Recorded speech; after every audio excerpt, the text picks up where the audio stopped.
Welcome to Relationship Mastery, a podcast for those who want to learn how to master the art of creating happy, healthy, and loving relationships.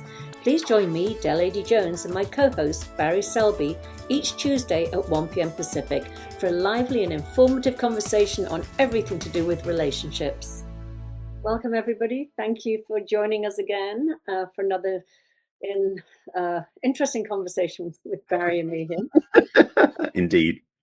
Andy, I know you might be like, what do you mean by see communication as a game of tennis? Well, this was last week I mentioned that my therapist had, he had these, I haven't seen him in many, many years, but he always had these really great little phrases or way analogies of helping me see things. And one of them was, he said that communication in relationship should be seen like a game of tennis, and meaning that one person sort of says something and hits the tennis ball over the net, and the other person receives it and hits the tennis ball over the net.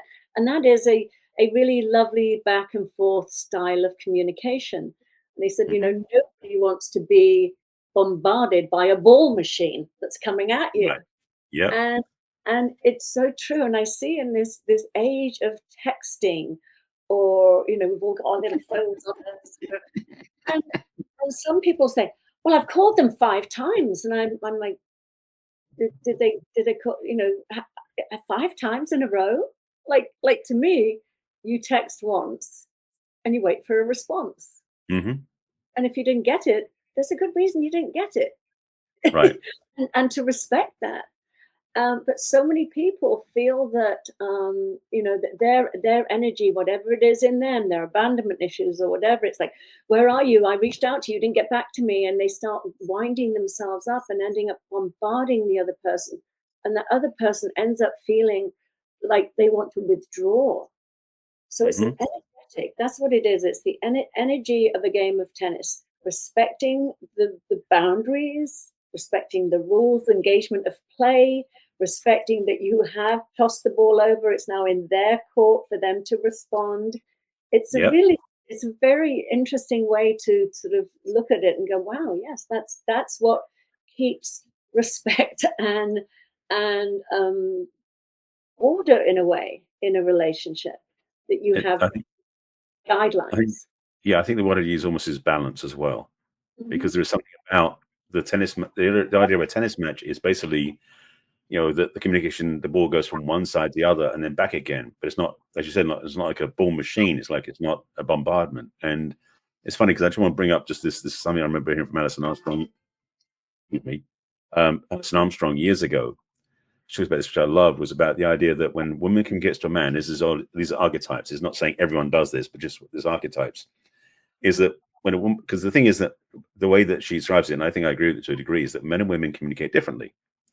And also because women and men think differently too, when we do a communication back and forward, it can be sent and received differently than we expect. And so she said one thing was, when a woman asks her man a question, she likes it a certain way and it lands in him. Now the man's got to what's what I'm looking for? Decode that in his own understanding and put it together and then give it back an answer.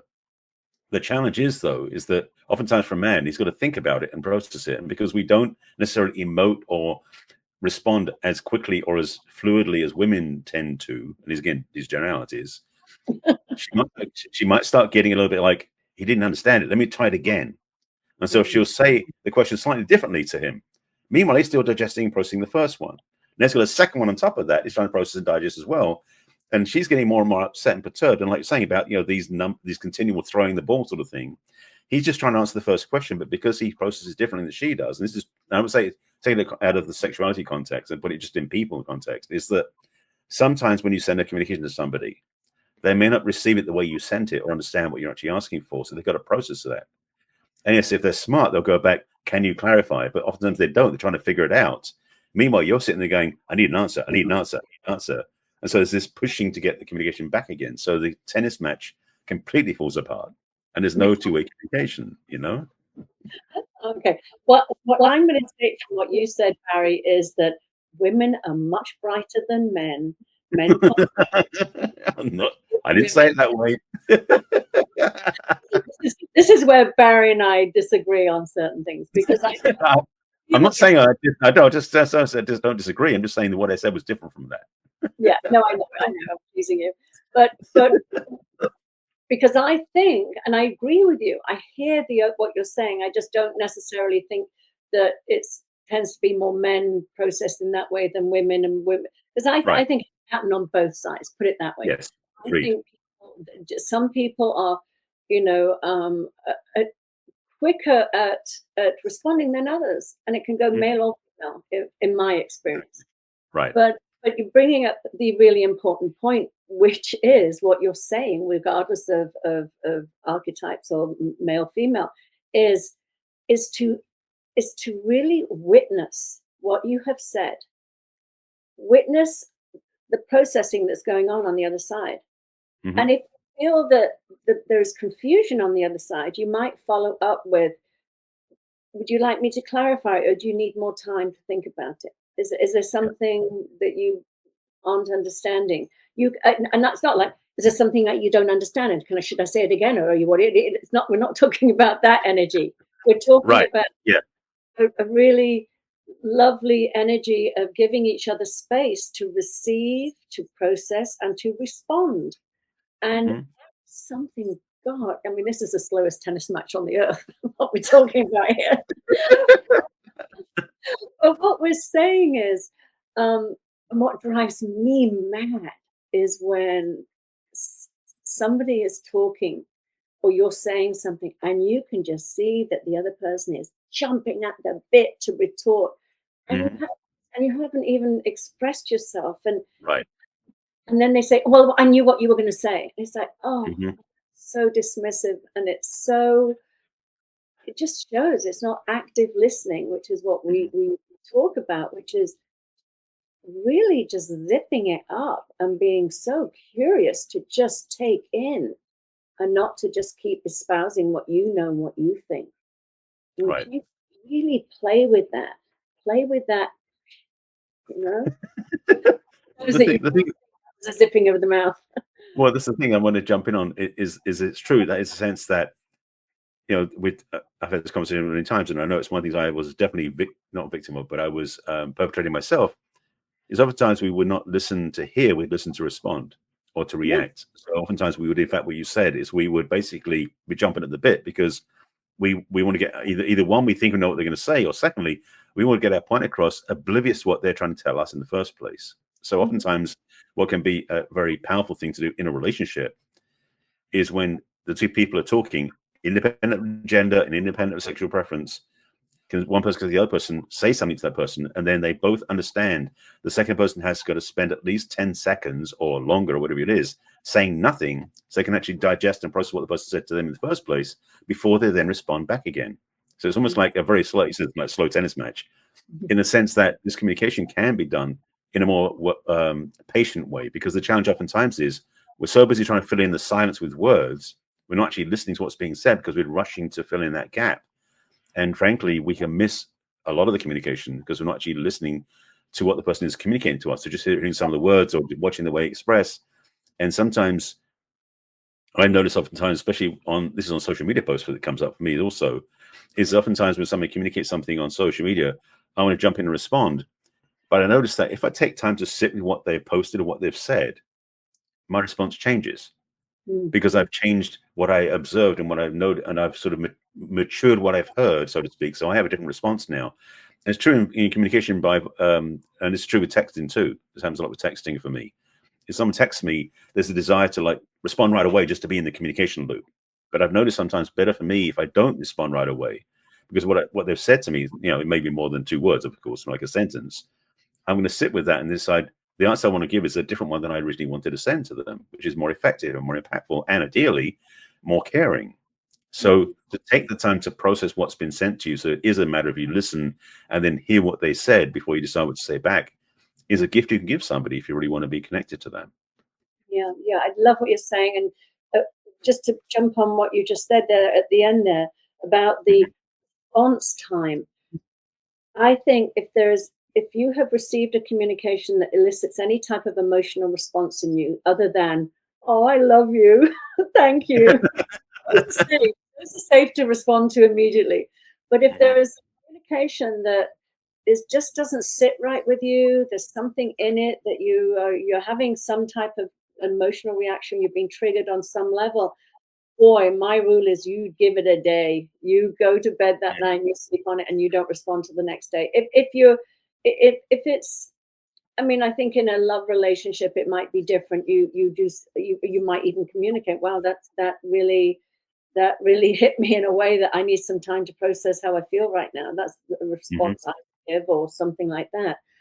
Just Right. to not ignore the other person, but to simply say, "Give me a bit of space. I'm not sure how to respond to that. I'd rather go to sleep tonight and wake up with a fresh head tomorrow morning and Yeah. respond it from a clear place."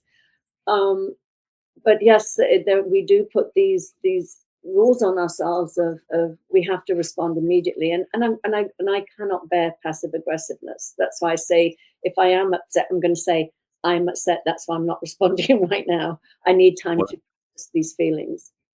I would actually underscore that. In fact, if anytime you receive a communication which you need to think about, even if it's not about being upset, but you just need time to process what somebody said, saying, I got your message, I'll respond back. Because the thing is, what people do is when they send a text, they sit there looking for the three dots to appear, almost like, are they What going are to the respond to me? So, but the idea being is that if you communicate with somebody a text, I've gotten better at just simply just letting it go. Once I send a text, I let it go and wait till a response. It might be a week later. And I've got a friend who I took to in Europe. We'd send voice texts to each other that sometimes there's a week in between each communication because we just know that's the way we operate and that's an understanding we have. But when you get to the point where you're with somebody who's texting you and it's something you need to chew on, digest, process, respond, work out the upset from, you can say a little text like, I got your message, I will get back to you soon, I need to just digest this or process this. Then at Mhm. least that person has received a connection, so they know that what the message, because the thing is, they want to make sure that the message they sent was received. Not so much they need a response from you, but they want to make sure that, that what you said to them has been, what they said to you has been received. So that acknowledgement can let them off the pressure cooker they've been sitting on to go, you know what, I can happily sit with that until I hear back from them later on, because they've now told me that they need to do something. So that gives you understanding now. Yeah. Well, what it even actually made me thinking about this subject was I was talking with a client the other day who um, had gone on a date and which she thought had gone really well, and and then she got ghosted. And she sent a text to him the next day saying, I had a lovely time and everything, and he didn't respond. And then she was like, the day later, she was like, "Well, I'm just going to text him again." And I mean, my coaching is not giving advice, but it was like it I just couldn't see the good outcome of that personally. Mhm. If the person, if you had sent, there was nothing wrong with her sending a text saying, "I had a lovely evening, thank you so much."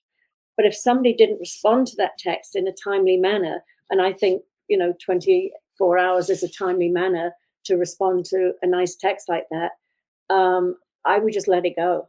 It's like, what is the purpose of becoming a ball machine and sending another ball over when he clearly didn't want to be in a game with you? He didn't want to Right. respond. Let it go, Yep. move on. That's just my perspective. Most texts go through, and if they don't go through, there's a little thing on your phone that says, "Oops, this message did not go through.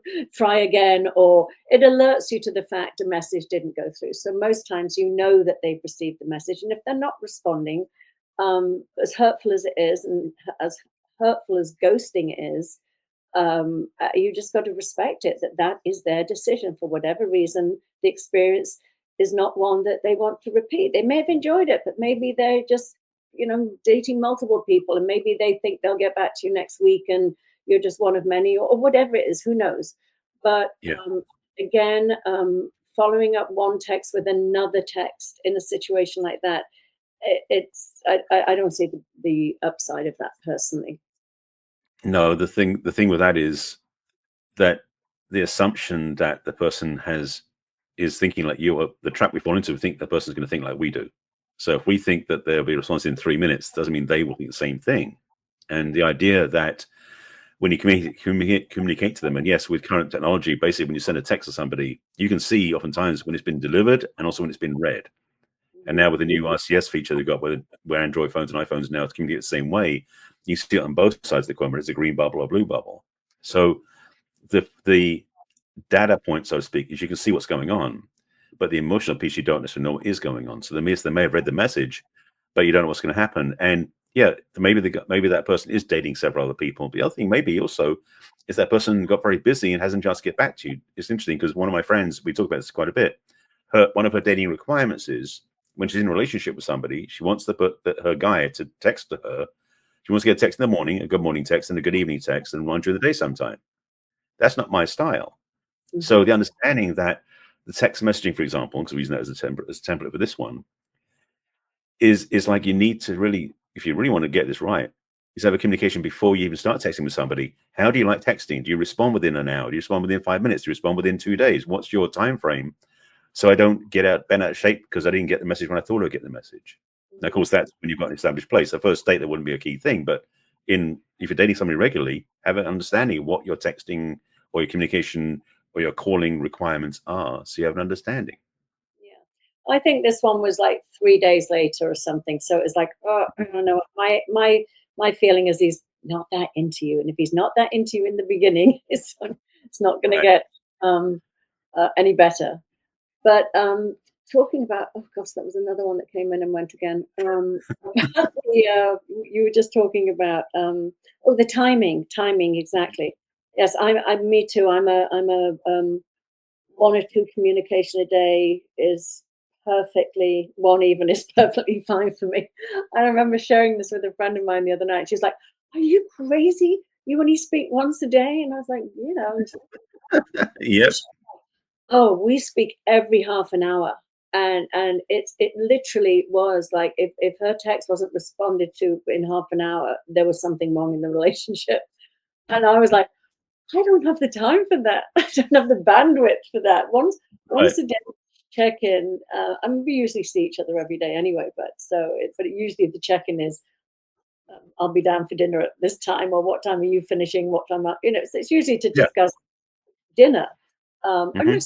Something has happened and we know something's happening during the day, and it's to check in how did that meeting go, or did you hear anything. But the constant need to be in connection via text or phone call is never anything that I particularly needed or wanted either. I have to say wanted, because Right.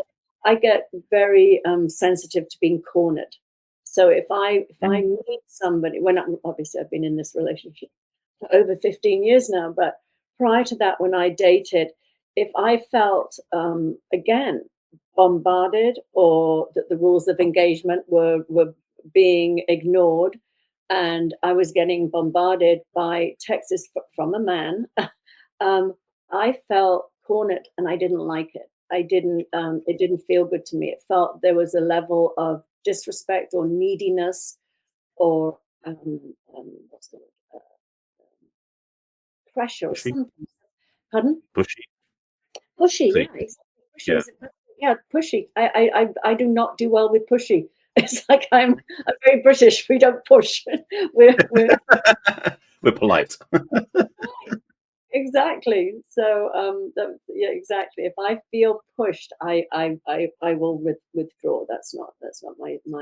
It doesn't make me feel special. It doesn't make me feel like I'm the one. It's like all my alarm bells are going off. It's like, oh no, you're too Yeah. needy, or you're not respecting boundaries. And so, okay, so let's just go back to communication, because we're really talking about that back and forth and back and forth. But Mhm. um, another huge part of it, and we did touch on this last week a lot, was the when you do communicate, be so, well, first of all, put yourself in the other person's shoes. I just think that is such a number one thing.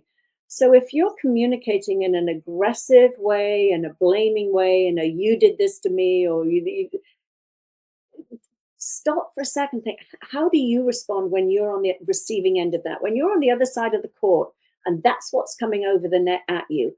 How do you feel? Do you want to engage? Do you want to hit the ball back, or do you want to just walk off the thing? I mean, it's it's to stay engaged. You've got to be respectful of the other Mhm. person and allow them the space to respond. We talked about the timing, how some people Yeah, need more time to respond, but also above and beyond the timing, it's the energy in which the messages are sent. If it's sent on really ugly negative energy, you don't want to be in the game with that person. You want right. to get away.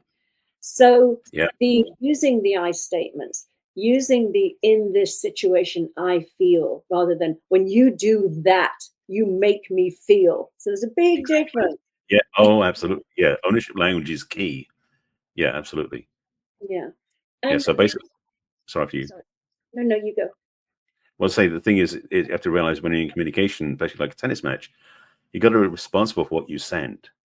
Hmm. So if you're busy, like, you know, even tennis, I don't know tennis analogies really well, but the idea being if you hit the ball hard one way, the other person's going to get it back to you. Then you don't expect. It's like you realize you've set up that way. So Hmm. when you are communicating, realize that you're setting them up to be able to hit back to you, to respond to you. So make sure your communication has context they can use. Yeah. So that's something that's valid, because sometimes people don't realize that what they communicate isn't landing, isn't effective, isn't being responsive.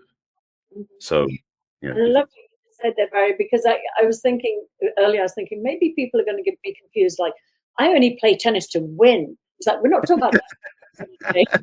We're talking about enjoying a game. And I love what you just said, which is playing at the level of the other person can play. This is not right. about doing a top spin and always like having the ball bounce in a way that nobody can ever get back. I mean, we're not talking Wimbledon. We're talking about, you know, Yeah, little, so true. Yeah, having basically a back and forth. Yes, exactly a back and forth that is pleasurable for both people and keeps people engaged. And so yeah, this is not Wimbledon. that's a I good, don't good point to clarify that. That's important to clarify for sure. Yeah, exactly, exactly. And also in part of that communication, I because I do know people that just want to hear themselves, and the message they give is to the other person is, "You have nothing to give me. You have nothing of value to share with me, or that I'm interested in hearing." Again, it's like put yourself in the other person's shoes. How does that feel? Right. Plus, it's limiting your own world because if you really just want to learn, then just again, sometimes just a response isn't necessary, or an acknowledgement. Yes, definitely acknowledge somebody said something, but this whole thing of when you're both in your own worlds and you're just doing batting backwards and forwards, and you're not really feeling each other and enjoying each other and learning from each other. It's not a pleasant interaction. That's the challenge again, because just to reiterate that point, the tennis match is something where it is intended to be inclusive, not exclusive. So it's not about proving you're the number one seed. Mm, It's intending to so that you have a chance to communicate back and forth. The idea being is that it is a to and fro, a back and forward repeatedly. It's almost like being, I guess another analogy might be being on the swings. Like when you're swinging on the swings in the kids' park, you don't just swing one way and stop. It's like you swing back again. So you're swinging back and forward. So the idea being communication goes both ways. And ideally, it is an equal communication both ways, not just one sided, because that's where things don't work. And we talked about this more than once in this conversation about how, it's not meant to be at somebody. The conversation is with somebody. So yeah, it's just the energy to be able to have a response, it's like a call and response in a way, where there is an equal investment from both sides of the conversation. Is what I was trying to say. yeah. You got me stuck in the playground now. I'm listening to I'm hanging on to the swinging thing, and I'm thinking when I used to do a lot of when I used to teach about codependency and narcissism, and I would always use the what we call the seesaw in England, and I think they call them Mhm. the totters here, but I would Something like always that. Yeah. like that. But I would say it's almost like sort of, how, I mean, both people have to be balanced to enjoy the up and down of the seesaw. But if Yeah. somebody is always on top, looking down on the other person, as in the narcissist looking down on the codependent, the seesaw's not moving. It's like it's just Mhm. domination. It's one way. That's why I always say to my clients, you've got to raise your level of what you respect, self-respect, and what you want in a relationship. Raise it up to the middle. And if the other person is healthy, and they're not too strong a narcissist, they will come down and they'll meet you, and they'll Bounce. relationship and enjoy the up and down and the whole game of it, opposed to always being in control, always being the winner, and keeping you stuck on the ground. So I know that, we're going to leave a little earlier today. Slightly shorter episode. That's okay. Yeah, say that again, Barry. Slightly shorter episode today. Yes, exactly. Well, I think we covered everything anyway. So thank you, Yeah. everybody, and we will see you next week. Have a great week. Thanks for joining us. See you again next week. Yeah, take care of yourselves. Bye-bye. We trust you enjoyed this episode and invite you to share this with your friends and loved ones. In fact, please subscribe to our Relationship Mastery podcast. That way you'll get each new episode fresh and shiny as soon as it is released. We'd love to hear from you as well. So go ahead and enter your questions and comments at relationshipmastery.show. Take good care. We will connect with you in our next episode of Relationship Mastery.